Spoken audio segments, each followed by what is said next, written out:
pertama-tama yang harus kita ketahui apa sih itu biogeokimia. Nah, biogeokimia ini berasal dari kata biologi, geografi, dan kimia yang berarti peredaran unsur-unsur kimia dari lingkungan ke komponen-komponen biotik, kemudian kembali lagi ke lingkungan, di mana prosesnya ini terjadi secara berulang dan tidak terbatas. Fungsi biogeokimia adalah untuk menjaga kelangsungan hidup di bumi. Maka biogeokimia dapat dipakai oleh semua komponen, baik biotik maupun abiotik. Di sini kami akan menjelaskan tentang salah satu dari daur biogeokimia, yaitu siklus karbon. Siklus karbon adalah proses pergerakan karbon dari satu area ke area lainnya. Di atmosfer terdapat kurang lebih 0,03% senyawa karbon anorganik, yaitu CO2, yang berasal dari respirasi makhluk hidup, aktivitas industri, erupsi gunung, dan hutan-hutan yang terbakar.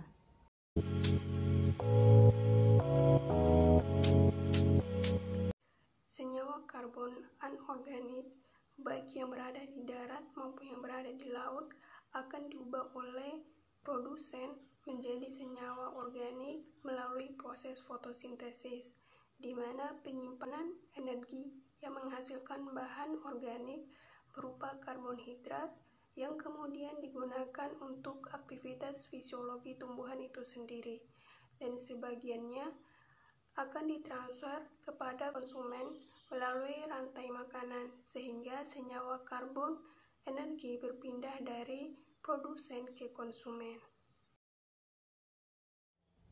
Respirasi yang dilakukan oleh makhluk hidup akan membebaskan senyawa karbon kembali ke atmosfer, yang kemudian diserap kembali oleh produsen atau organisme autotrof.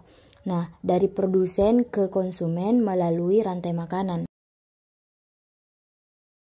Kemudian, ketika makhluk hidup mati, produsen atau konsumen, senyawa organik yang ada dalam tubuhnya akan diuraikan oleh detritus, kemudian akan melepaskan senyawa karbon ke atmosfer, kemudian diserap lagi oleh produsen. Ada juga karbon yang diserap oleh tanah, akan terjadi pengendapan batu bara, arang atau minyak bumi, atau juga disebut bahan bakar fosil, yang kemudian digunakan untuk kebutuhan industri yang pembakarannya akan melepaskan karbon ke atmosfer dan kemudian diserap kembali oleh produsen, kemudian akan terus-menerus berulang.